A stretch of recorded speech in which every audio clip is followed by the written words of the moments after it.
Hoy te quiero contar cómo se creó el Estado. Durante más de 10.000 años, el Estado fue creciendo desde que surgió por la necesidad que tuvieron las familias primitivas de defenderse de otras tribus, hasta transformarse en un monstruo que hoy regula casi todo lo que hacemos, dejando cada vez menos margen para tu libertad personal.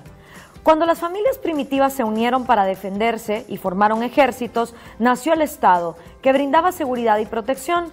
Todos los ciudadanos delegaban en el Estado el derecho a ejercer la violencia. Inmediatamente, la segunda función del Estado surgió de los acuerdos libres entre las personas que vivían en comunidad, y esta fue la de servir de árbitro cada vez que hubiera una disputa o un conflicto entre los ciudadanos. Si había un robo, asesinato o fraude, se suponía que el Estado entraba para escuchar a ambas partes, administrar justicia y el castigo correspondiente, respetando los derechos de cada uno. Paralelamente, las familias que conformaban una comunidad se pusieron de acuerdo para construir murallas y más adelante cloacas, acueductos, plazas y edificios de obra pública, haciendo así la tercera función del Estado, que vino a ser construir obras de interés común.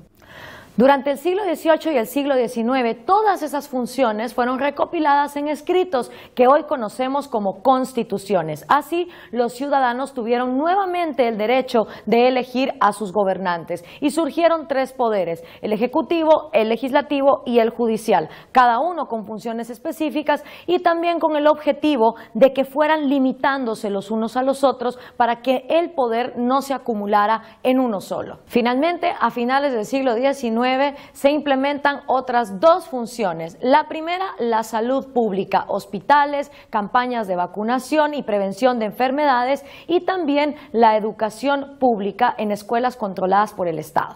Ya entrado el siglo XX, ya estaban los estados en pleno funcionamiento con todas sus funciones básicas. La economía seguía creciendo a un ritmo del 5% anual y aún así las funciones del Estado también se incrementaban con este crecimiento económico. Pero todo cambió cuando vino la crisis mundial de 1930 y Estados Unidos, al mismo tiempo que trataba de pelear contra la crisis, la prolongó por las diferentes decisiones que el Estado fue tomando. Hasta ese momento, las crisis de los países se superaban pues sin grandes cambios en el sistema y tardaba más o menos 1 o 2 años en volverse a recuperar de una debacle económica. Pero a partir de la década de los 30, apoyados con las tesis del economista Maynard Keynes, el Estado encontró una excusa para sobreexpandirse y volverse él entonces el responsable del crecimiento económico, hacerse cargo de los ancianos y de otras funciones dentro de la sociedad. El Estado empezó a crecer más rápido que la producción privada, de manera tal que la única manera de sostenerlo fue el permanente aumento de los impuestos, del endeudamiento, que no es otra cosa que mayores tributos que pagarás en el futuro, y en ocasiones del impuesto inflacionario, que es el que más pesa sobre los pobres. Con cada recesión, el Estado crecía, mientras el sector productivo se reducía. Cuando la economía volvía a crecer, el Estado no se achicaba, y año con año la proporción del gasto público sobre el PIB fue creciendo progresivamente. Llegamos a fines del siglo XX y principios del siglo XXI, con muchos países que alcanzaron una proporción altísima del gasto público sobre el PIB, que termina siendo un peso insoportable para las empresas, para los empleados y para los trabajadores en general, que son los que verdaderamente producen y generan bienestar. Por lo tanto, no debería llamar la atención que, a más crecimiento del Estado, menor haya sido el crecimiento de la producción mundial. Es que los ciudadanos pensamos que el gasto público los paga el otro, o que tal vez Papá Noel lo deja por debajo del arbolito para que los gobiernos lo gasten.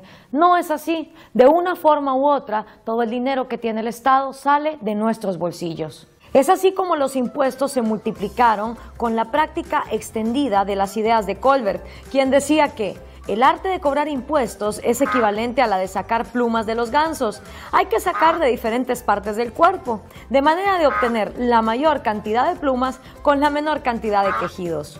Así, se crearon impuestos por casi cualquier actividad de las personas, por trabajar, por fumar, por comer, por ver una publicidad, por ir al cine, por ver televisión o tomar una cerveza con los amigos. Por ejemplo, en países como la Argentina ya hay más de 100 impuestos y en muchas ocasiones se paga el 50% de lo que los ciudadanos producen. Los ejemplos son infinitos, pero basta con mencionar que los países que tienen un menor gasto público crecen a ritmos acelerados y viceversa. Por fortuna, en muchos países están surgiendo intelectuales y movimientos que nos llaman a volver a la cordura, a que el Estado se encargue de sus funciones básicas sin despilfarrar el dinero que todos los que pagamos impuestos le aportamos. De esta manera, la productividad y el bienestar pueden volver a crecer.